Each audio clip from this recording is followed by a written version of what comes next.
Man, what's good to all my family? What's good to all my friends out there in the world? Peace and blessings be upon you in Jesus Christ's name.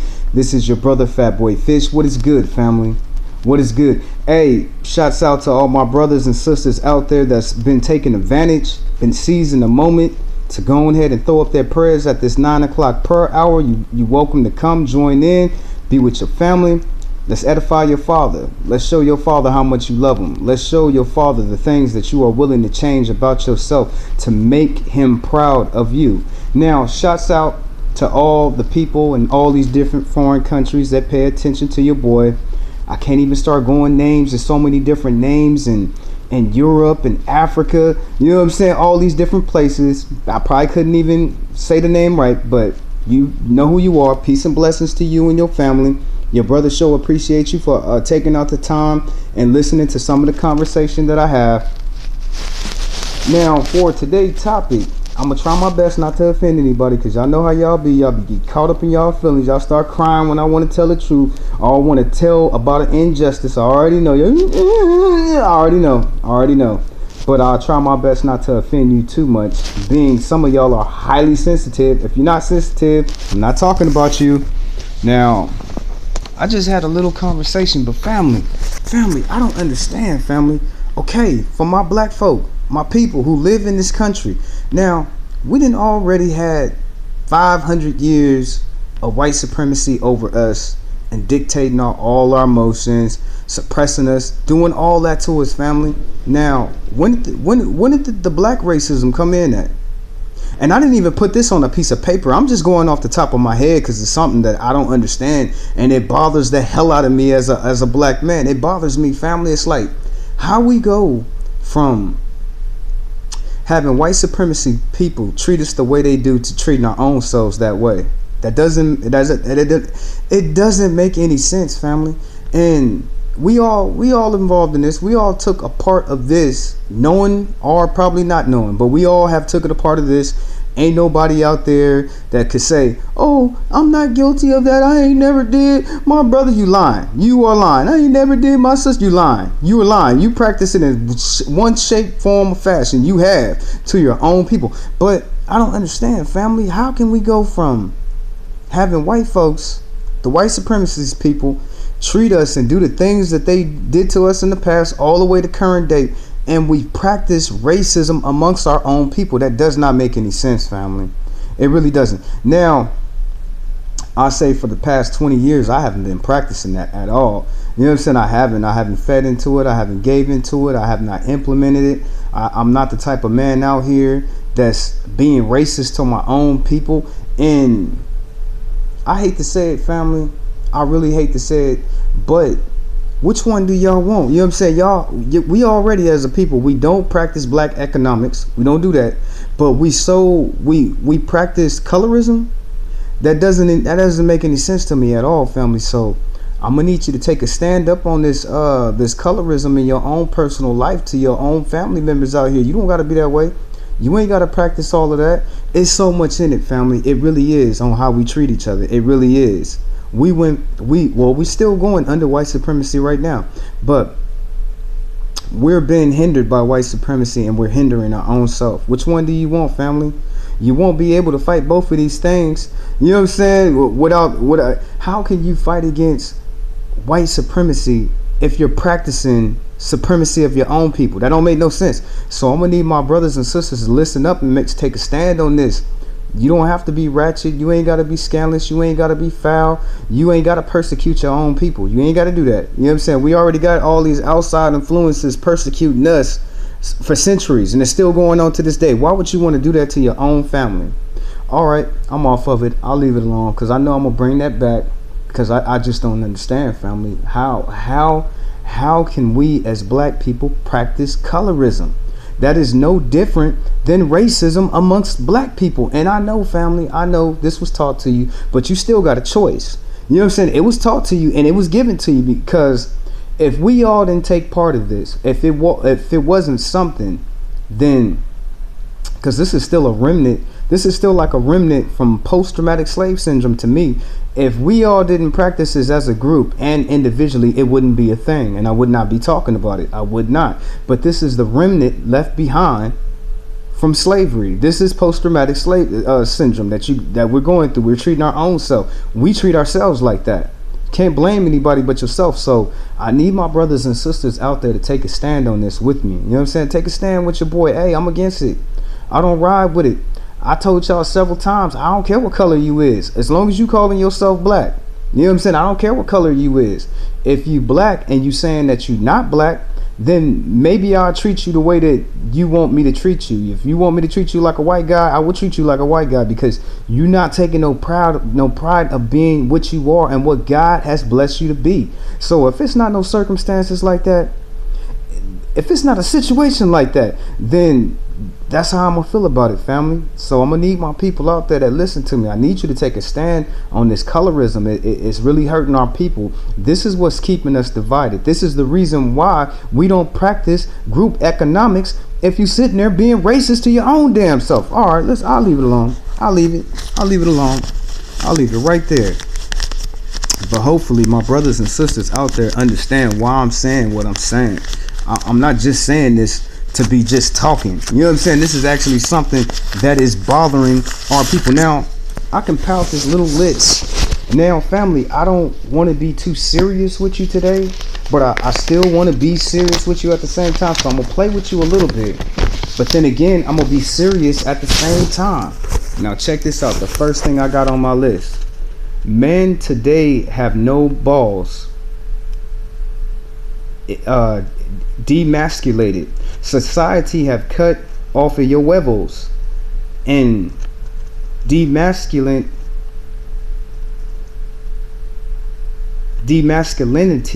of modern day man. Now, man, family, I really mean this about the world that we live in as men, especially as black men. It really doesn't matter. It's just men in general. I have seen that this society have cut off your huevos. Don't let them cut your balls off, man. You gotta be a man. You know what I'm saying? You gotta be a man. You cannot let this world cut off your balls. You can't.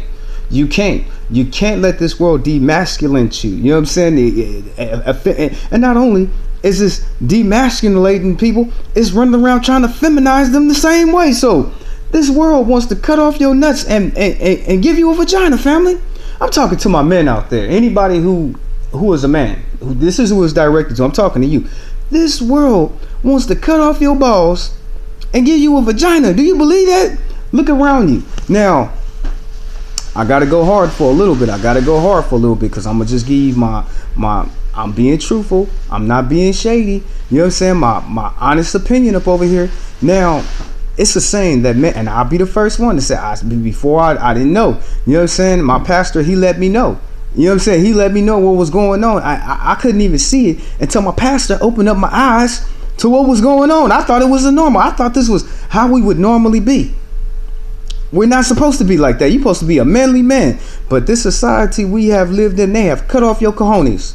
They have cut off your cojones, and they want to give you a vagina. Now, if this wasn't so, and this was not happening in today's, and more men are being demasculated and they're giving these feminine traits like from a woman, they all, and I'll be the first one, I have said it too, I throw dirt on my own self. I don't care. I throw my hand in the fire. I don't care. Now, men say a happy life is a happy wife.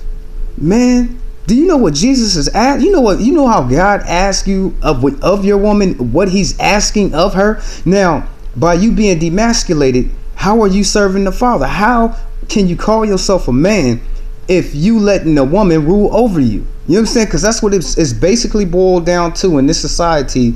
Females are being ran over men, and I'm not throwing no shade on no females. I'm not. I'm just trying to let my brothers aware to what we in as men down here on this earth. They have cut off your huevos, threw them on the counter, and gave them to your wife. They want her to wear your huevos, and now they want you to take her vagina. That's what they doing, family. That's what they doing. They demasculating people around here. So if this wasn't a thing, the popular saying amongst men, and I heard every single man of every race say this, a happy life is a happy wife. Man, I would not put a female over me. I'm not saying that you should be a cruel dictator over your wife and treat her all kind of crazy. I'm not saying that, family. I'm not even saying that. But it's a certain way that a woman is supposed to be a man, and the man is supposed to be the leader. He's supposed to be the one over all. Now, you can't change. They want to change that. They want to change that by snipping off your huevos and giving you a vagina. Now, before this knowledge was brought to me, I guess hey man, I got my huevos back. You know what I'm saying? I got my balls back. I got my balls back. Hell no. I'll be damned if I let this society take away my nuts. I can't do that. And I'm trying to be nice the way that I say it. But look around you, my brothers out there. Look around you. That's what they want out of you. They want you to be feminine, and they want to chop off your nuts. You don't let them chop off your huevos, homie. You know what I'm saying? Do you hear me, brother? I'm talking to you. Don't let them get away with chopping off your balls. They want your huevos. They want them. I can't do it, family. I can't. I'm the man of my castle. You better believe that. I am not no tyrant, and I'm not going to be treating my women all kind of wrong just because I have authority over her. You know what I'm saying? Y'all running around here acting like these women got authority over you. Now, what part is that of serving God? How can you say you a man that believes in God and you have a woman that's reigning over you? It's the complete opposite. You know what I'm saying? It's the complete opposite. I'd be damned. I would be a damn fool if I let a woman rule over me. God has put us over a woman, and he has put Jesus over us. So, man, if you getting ran over by your woman, you need to think about it. You need to get your nuts back. You need to get your huevos back. You need to attach them and be a man. Don't let this world take your nuts, because I'm telling you, that's what they're doing. Okay, let's go ahead and bump down. It's not a big list. Hopefully we'll be able to get through all of it.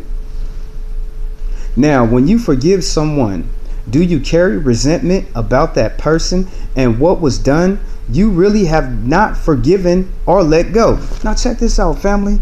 Okay, you could say that you forgive them, and a lot of people make this mistake. But a lot of people say, oh, I forgave them. They did me wrong. I'm not tripping off of it. They're supposed to move on. But they carry inside of them some type of resentment. Oh, I can't stand that person. Oh, I want to beat their ass. Oh, this person again? I got to see this mug again? And they get mad. And they be walking around with that resent in their heart. Now, what part of that was them forgiving? If you truly forgive somebody, you shouldn't have no resentment in your heart, family.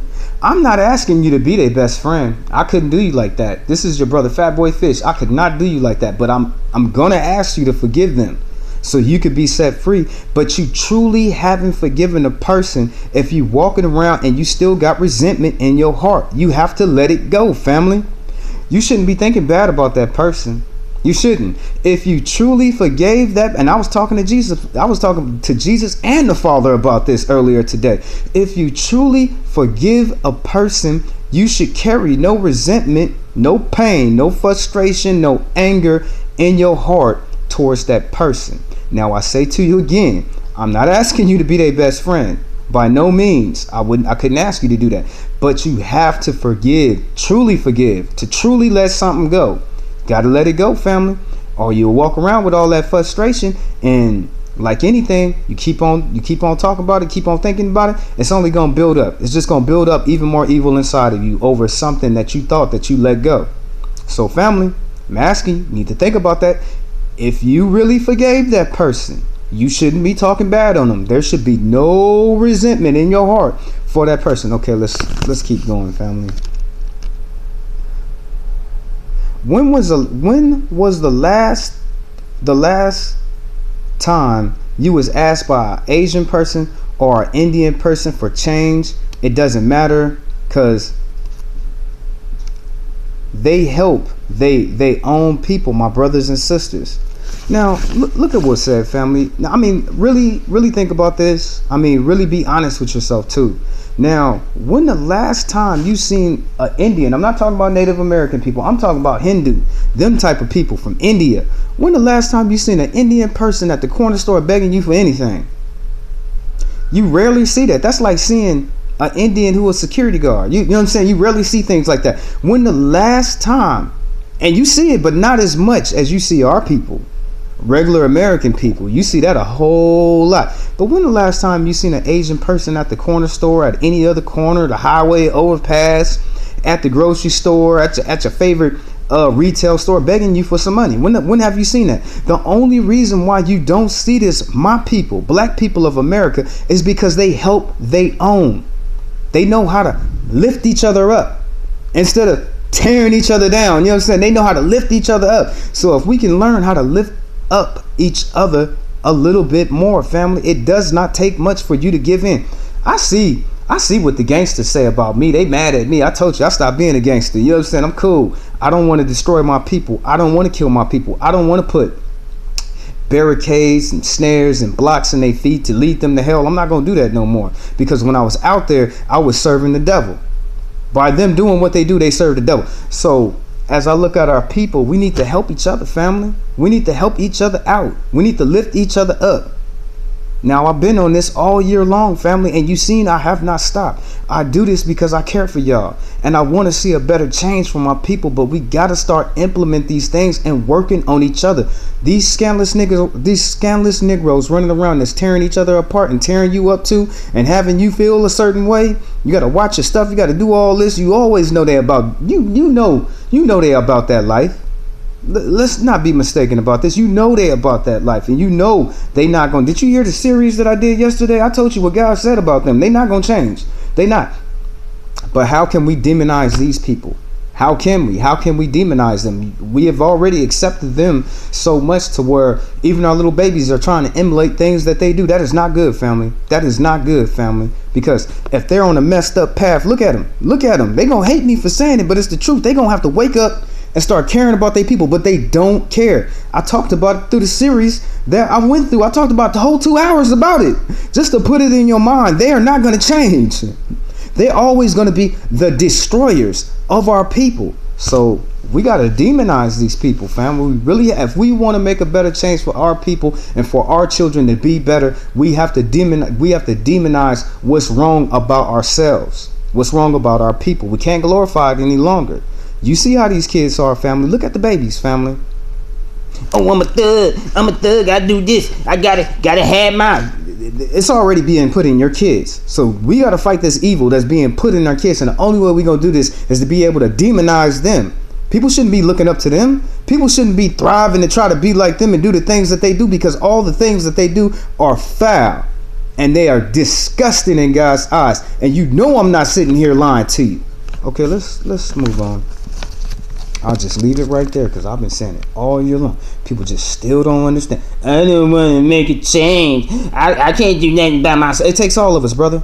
It takes all of us, sister. You can't do it all by yourself. You need all of our help just like we need your help. When will y'all put this in y'all head? All right, I'll just leave it alone. I'll just leave it alone. Okay, let me ask you a question. Why do parents dress their little boys up like little girls? If your parents didn't do you like that, why are you doing this to your little ones?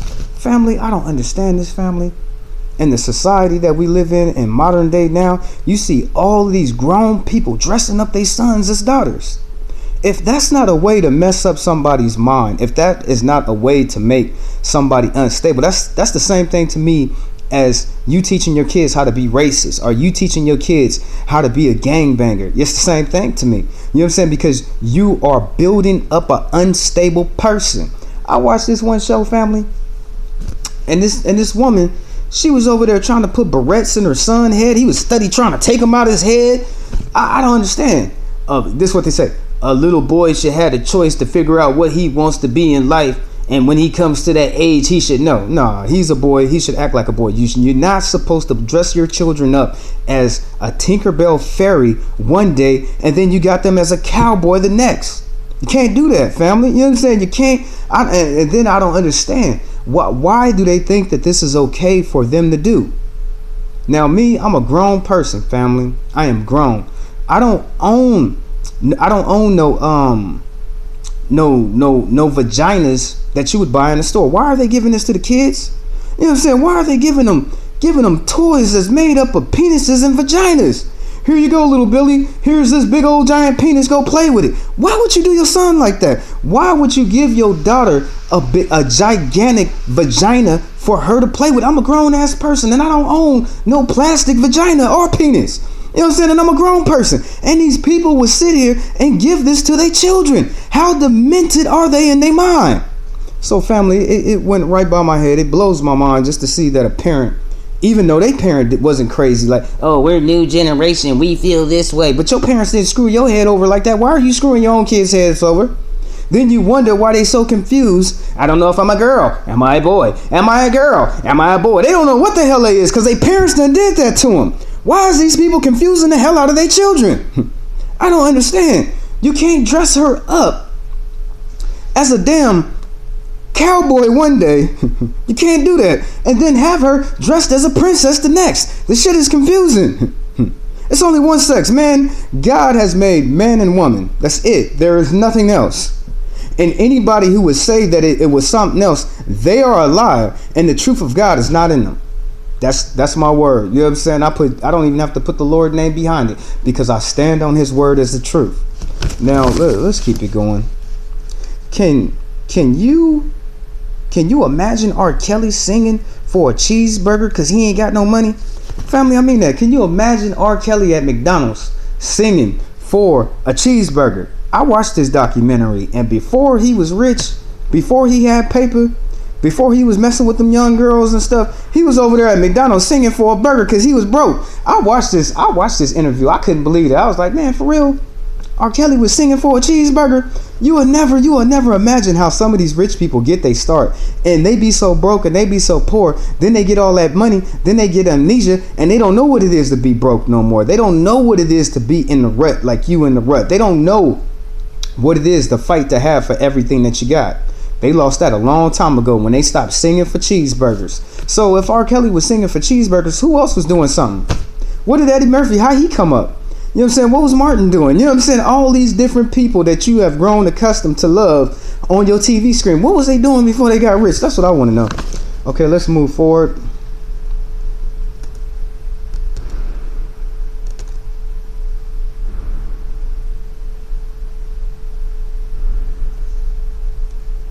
Okay, now this one right here is confusing to me. I don't understand this. Now just listen to what's being said. When did taggers start carrying guns? And why do they risk their lives to put their names on stuff that you can't even spell out and read their name? Why would they risk their lives to put their name in a place that can why would they risk their lives to tag their name in a place that'll cost them their life? Now, I don't understand, family. A lot of people say this is modern day Rome, and I would believe it with the way our government acts. I really do. I really do. With the way our government act, they act like Rome.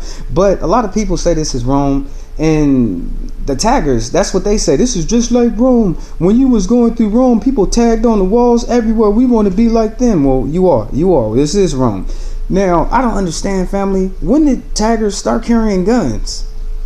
You know what I'm saying? When did they start getting gangster? When did the taggers start? I remember my little homeboy, he told me, he said, man, I got my spray paint and I got my Glock. I said, what you need the Glock for? He said, because these other taggers is tripping. You know what I'm saying? They set tripping up over here. So I guess these taggers, when the taggers started off, it was so innocent.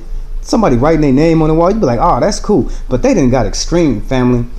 And you see them sometimes when you in the city, you will see somebody print something on a wall, but you know the only way that they was able to actually tag their name on whatever that was, somebody was holding their ankles the whole time. What if that person sneezed and they fell? You know what I'm saying? Why would a person risk their life to put their name on the wall? That could cost them their life. I don't understand it, family. I don't understand that. You will risk your life because you know somebody was grabbing that person's ankle. They can't do that. They're not Spider-Man. They can't hang on the wall and whatnot. They homie was holding their legs. What if his pants wasn't tied up tight enough and he just slipped all the way through? You died for putting your name on the wall that nobody cares about. Now, if you're going to risk your life, you're risking your life to put a name up. If you're going to risk your life, at least let me be able to read that. You put Jeffrey on the wall. I can't even read that shit. I don't even know what it means. You know what I'm saying? I'll be like, somebody tied some. Can you make it more presentable to where we can read what the hell it is? My homeboy Chris, he could read all that stuff. He'd be like, man, it said this, it said that, it said this. I'd be like, man, I did not see that. It looks like art to me. It looks like a design. It don't even look like it. The name is in there. The name is in there. I don't see it. I don't see where they put Michael. I just don't see it. It looked like some other stuff. But if you're going to risk your life for a name, you better have a good ass name.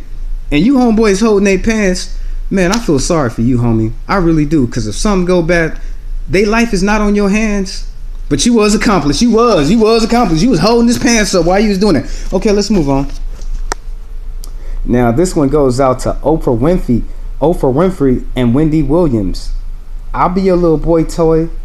I like them older women. Now check this out, Oprah. If you ever get this message, I'll be your boy toy. You know what I'm saying? I won't tell nobody. You know what I'm saying? I'm not in it all for the money. You know what I'm saying? Oprah, you looking kind of hot. I'm not a kid anymore. You know what I'm saying? You ain't 500 pounds. Hey, Oprah, you looking mighty sexy, woman. I got to remind you, you know what I'm saying? I'll be your little boy toy. I won't tell nobody. Wendy Williams, hey, I heard you having some problems with your man. Hey, I'm 10 years his senior. I'll rock your world, girl. You don't need him. You don't need him. Mess with your brother. You keep it on the down low, girl. I won't say nothing. I'll be your little boy toy. You know what I'm saying? You call me a girl. You can leave me an email anytime you want, Oprah. I'm here for you, girl. Hey, I'll be your boy toy. You ain't even got to take me outside. With the rump that you got on you, girl. All right, your boy being nasty. Let me stop. Okay, last one, family. Last one. And your brother got to go ahead and get up off of here for today. Peace and blessings be upon all my brothers and sisters out there. I hope and I pray that you do what's right for your people. I hope that you take this time with these new understandings, that you make a change for yourself, because I can't stress it as much as I should. Or maybe I need to stress it a little bit more. But you making a change in your own life, sister. You making a change in your own life, brother. It affects all of us for the better. My brothers out there in that gang banging life, you ain't got to be some sorry sap for the rest of your life. You ain't got to do that. You already doing the devil's will. You are. When I was out there and doing what y'all was doing, God could have killed me. And you know what I'm saying? He could have killed me, and you know I would be burning right now for it. You don't know how much time you got. And you don't want to be sitting here doing somebody else's will. Look, you serving the devil. You might not look at it as you serving the devil, but you are. You doing the devil's will. By you doing that, you are putting on your feet on the pathway of destruction and hellfire, because he will make you pay. If God called you up and you still out there in that life, guess what? You wasn't trying to make a change for the Lord, and your brothers need you. You know what I'm saying? Your sisters need you. Your people need you to make a change for yourself so we can do better. There's so much stuff that we have to fight, brother. I'm tired of fighting each other. You know what I'm saying? I'm tired of us fighting each other. You know what I'm saying? How can we ever fight anybody if we're still tearing each other down? So you can make a change, brother. Forget them punks. You know what I'm saying? I call them, forget them punks. They gonna live like that for the day that they die, and they ain't gonna get nothing. Ass whoopings. Death is promised to them. God wants to kill you out there, brother. He wants to whoop your ass and kill you. He wants to take all your stuff. He wants you to be miserable. Now, if you continue to do those things, you can make a change for yourself, brother. You ain't got to be like that. Them same brothers on the block, they going to be doing that for the next 20 years until God called them back home and judge them. You could better believe you can make a change for yourself. You could step out of yourself of being who you is to be somebody better for your people. I love you. That's why I'm telling you. I love you because I don't want to see you burning in hell. I'm your big brother, so I'm going to tell you where your other big brothers was wrong. They dead wrong, and they going to die in their ways. Now, and I would like to invite all my brothers and all my sisters, no matter what color that you are more than welcome to show yourself at this 9 o'clock per hour. It's very important. We are magnifying the Father's name. We're glorifying the Father's name. We're sending up all these prayers and blessings and coverings and unveilings. There's a whole lot going on. I couldn't even sit here and talk as much as we doing at this 9 o'clock per hour. But go ahead, family, and come get yourself some. Come let this be the key that God uses to get into your life. Come get you some. Come get some of these good blessings. 9 o'clock, don't forget, we magnifying the Father all night long, from one side of the earth to the other. They don't know about this. Okay, this will be the last one. Then I'm going to go ahead and get up off of here for this afternoon time, my family. Have you ever seen a woman from far away and you said, damn, she look good? But the closer you got, you started looking at her like she was in a horror movie. She turned around and she smiled, and you said, damn, She's missing teeth. She ain't got no hair. She missing her leg. What did I see all the way back there? Man, family, I don't understand this. It's like, is my eyes playing tricks on me? Am I getting older? I got an eagle eye over here. I can see from way far down the street. But I be coming across these females. And from way down the street, she be looking fox. She be looking like she got Beyonce behind her or something. But the closer you get, you be like, damn. Have you ever seen a woman that was walking and you was walking behind her and she turned around and said hi, and from the back she looked her shape, everything looked good, but when she turned around she had that on her face. You know what I'm saying? She had that on her face and it scared you. And are you seen her from far away, and the closer you got to her, she looked like a scary movie. You was like, damn, what did I see way back there? Because that's definitely not what I was seeing. It's like some of these females from far away, it's like a mirage. All right, I'm gonna leave it alone. Man, this has been your brother Fat Boy Fish. Peace and blessings be upon all my brothers and sisters out there in the world.